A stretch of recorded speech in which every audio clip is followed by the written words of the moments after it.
சரி, ஓகே பிள்ளைகளே, நான் உங்க ஒவ்வொருவருக்கும் வேறுபட்ட வரலாற்று கால பகுதிகளில் ஆராய்ச்சி செய்ய தரப்போறேன். வினாயனடி சொன்னா உங்களுக்கு வழங்கப்பட்ட பகுதி தற்காலத்தோடு எவ்வாறு தொடர்புபடுது அப்படிங்கறத கண்டுபிடிக்கணும். சாரா உங்களுக்கு கிரேக்கம், ரவி உங்களுக்கு ரோமர்கள், அண்ட் டென்னிஸ் குழுவுக்கு கொஞ்சம் சவாலானதுதான். மத்திய காலம், சிலர் சொல்லுவாங்க இருண்ட காலம், டார்க் ஏஜஸ் சொல்லுவாங்க. சரி, எது கிடைக்குன்னு பாருங்க. Okay miss.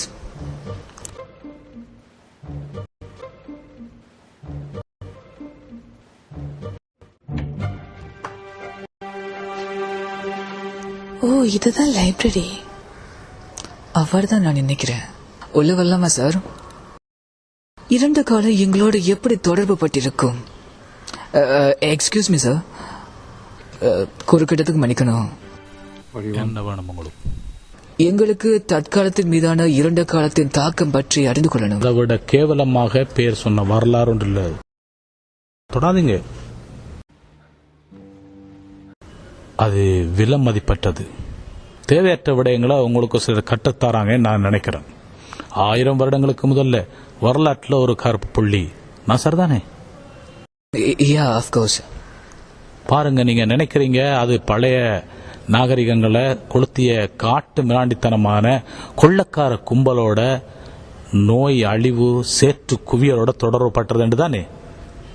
பெருமதியான கண்டுபிடிப்புகள் எதுவும் இல்லை என்று தான் நீங்க நினைக்கிறீங்க. நோ நோ நோ, இல்லை இல்லை, சொல்லி விளங்காது. போங்க. நீங்க இடையூறு செஞ்சதுக்கு மன்னிக்கணும். இது விடயமற்றது. கிரேக்கர்களும் ரோமர்களும் தான் எப்போதுமே கண்டுபிடிப்புகளை செஞ்சிருக்காங்க. இன்றைக்கு உங்களுக்கு அது பற்றி உறுதியா நான் சொல்லணும்னு நினைக்கிறீங்களா? எனக்கிட்ட சில விஷயங்கள் இருக்கின்றன, உங்களுடைய வேலைக்கு உதவலான்னு நான் நினைக்கிறேன். நான் இங்க எங்க சரி வாருங்க, எனக்கிட்ட ஒரு புத்தகம் இருக்கு.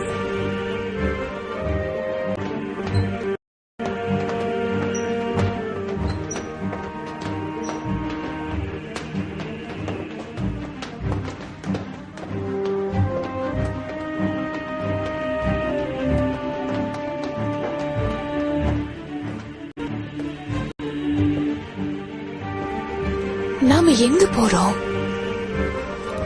தெரியாது. அவரை கேளு. எக்ஸ்கியூஸ் மீ, நாம எங்க போறோம்? இருள்ல இருந்து ஒளிக்கு செல்றோம், கடல்ல இருந்து கரைக்கு போறோம். நீங்க அறிஞ்சிக்கிறதுக்கு நிறைய விஷயம் இருக்கு. வாங்க என்னோட.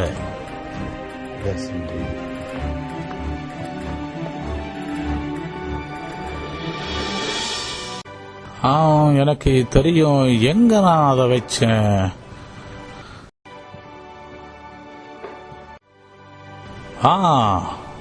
எங்க இருக்கு?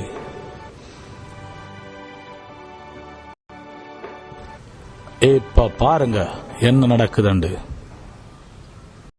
கவனிங்க இத.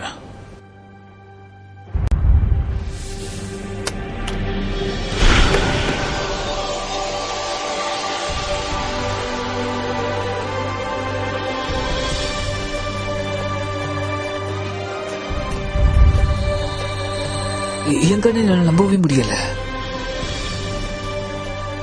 இருண்ட காலத்துக்கு வரவேற்கிறேன். அறியப்பட்ட வகையில பொற்காலம். நீங்கள் யாரு?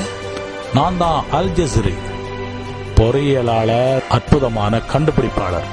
நீங்க சொன்னது போல இது இருளாவே இல்லையே, டார்க் ஏஜஸ்னு. அது ஒரு வர்ணனை விளைவு. அப்போது உலகில இருள் நீங்கி இருந்த பகுதிகளும் இருந்தன. இருண்ட காலத்துல இருட்டு இல்லை. ஸ்பெயினிலிருந்து சீனா வரை பரவி ஆராய்ச்சியிலும் கண்டுபிடிப்பிலும் உச்ச நிலையில் இருந்த நாகரிகம் அது. இந்த நாகரிகம் The Muslim civilization, my young friend. அது விஞ்ஞானிகளாலும் அறிஞர்களாலும் பல ஆராய்ச்சிகள் நிகழ்த்தப்பட்ட காலம். பழைய அறிவாக இருந்தாலும் தற்காலத்துல பல நூறு தொடர்புகள் அது வச்சிருக்கு. அதையும் விட நிறையவே. எவ்வாறு? நான் ஒரு போட்டோ ஒன்னு எடுக்க போறேன். இது ஒரு சிறந்த யோசனை எனக்கு தெரியும். நீங்க யாரு? இவர்தான் இப்னு அல் கைத்தாம், ஒரு பெரிய விஞ்ஞானி. இவரின் கருத்துக்கள் தான் கமரா கண்டுபிடிப்பதற்கு வழிகோலிச்சு. நீங்க கேமராவை கண்டுபிடிச்சீங்களா? இப்ப இருக்கிற நவீன கமராவினுடைய அடிப்படைய கண்கள்ற செயற்பாட்டினுடைய அடிப்படையில் கூர்ன இருட்டற ஒன்றுல ஒரு சிறிய துளையிட்டு மறுபக்கத்துல பிம்பத்தை குவிக்க செய்யலாங்கிறத கண்டுபிடிச்சேன். Later called camera obscura. இதிலிருந்துதான் கமரா சினிமா பிறந்தது.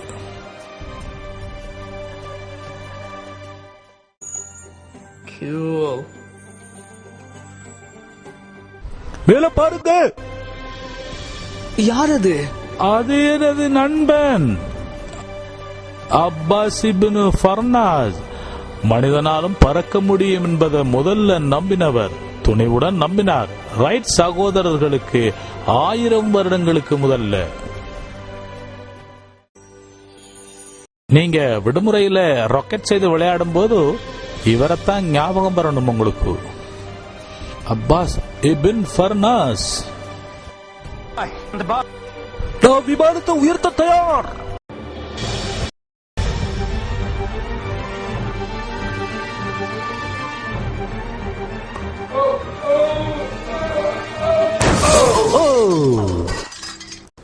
அவர் பாதுகாப்பா இறங்குறதுக்கு வாட்செட்டை வைக்கிறதுக்கு மறந்து போனார். முதுகு வலிக்குது, யாராவது டாக்டர் இல்லையா?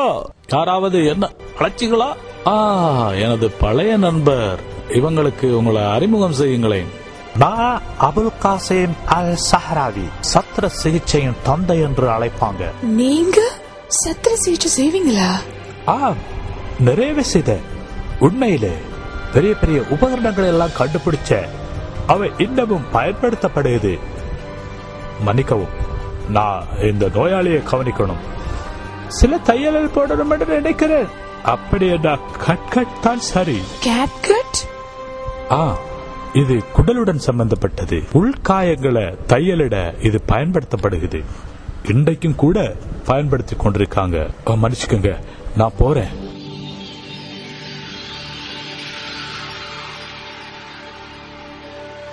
ஓ, அவள் யாரு?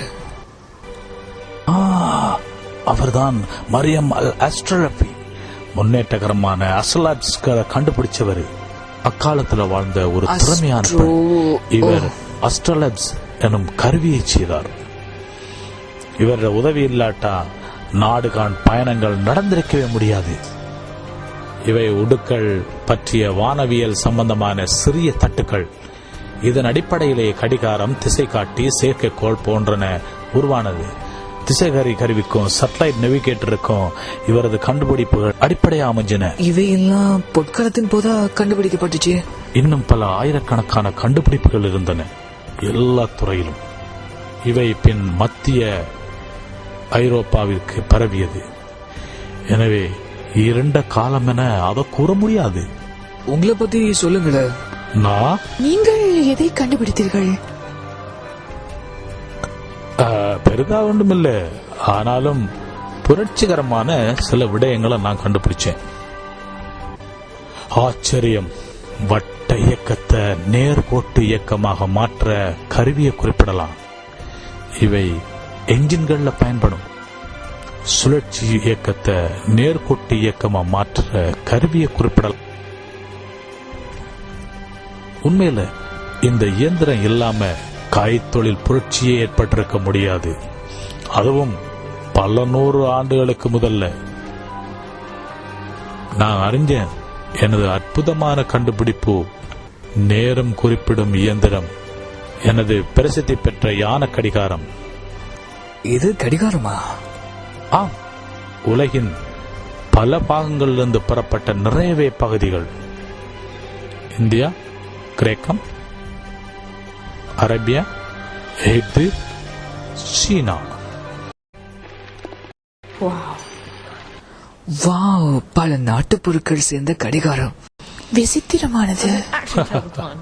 ஆம் ஆம் ஆம், இது இல்லை என்றால் பலரும் நேரம் தாமதமாயிருப்பாங்க. நேரம் பற்றி பேசிக்கொண்டு நாங்க இப்ப போனால் நல்லது. ஞாபகம் வச்சுக்கங்க, மற்றவங்களுக்கு கூறுங்க, இதுவே பொற்காலம். ஒரு சிலதை மட்டும்தான் நான் காண்பித்தேன். இன்னும் நவீன உலகுடன் தொடர்புபட்ட பல கண்டுபிடிப்புகளும் விஞ்ஞானிகளும் இருக்கிறாங்க. முடியுமான தேடி பாருங்க.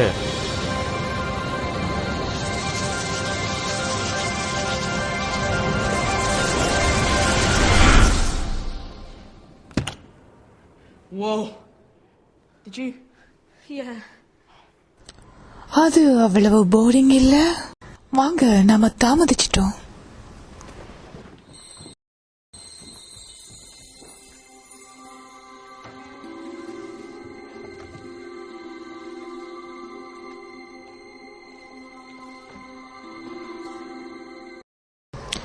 ஆகவே நாங்கள் இதனை கற்றோம். ரோமர்கள், கிரேக்கர்கள், பினேசர்கள், மேலும் கைத்தொழில் புரட்சி. அனைவரும் இன்று பல கருத்துடன் இருக்கிறீர்கள். எங்கே டென்னிஸ் குழு? எங்களது இரண்டு காலம் பற்றிய குழு நிச்சயமாக மிகவும் கடினமாக இருந்திருக்குமே. நிச்சயமாக அவ்வாறு இருக்கவே இல்லை மிஸ்.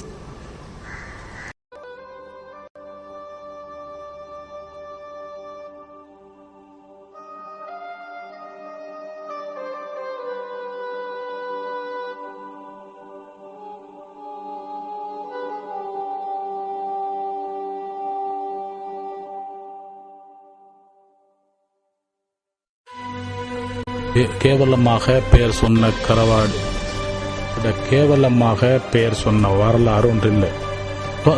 இங்க அது விலை கூடுனது. தேவையற்ற விடயங்களை உங்களுக்கு சிறு கட்டத்தாராங்கன்னு நான் நினைக்கிறேன். 1000 வருடங்களுக்கு முதல்ல வரலாற்றுல ஒரு கரும்புள்ளி நான் சரிதானே. அதை விட கேவலமாக பெயர் சொன்ன வரலாறு ஒன்றில்லை. தொடாதீங்க, அது விலை கூடுனது.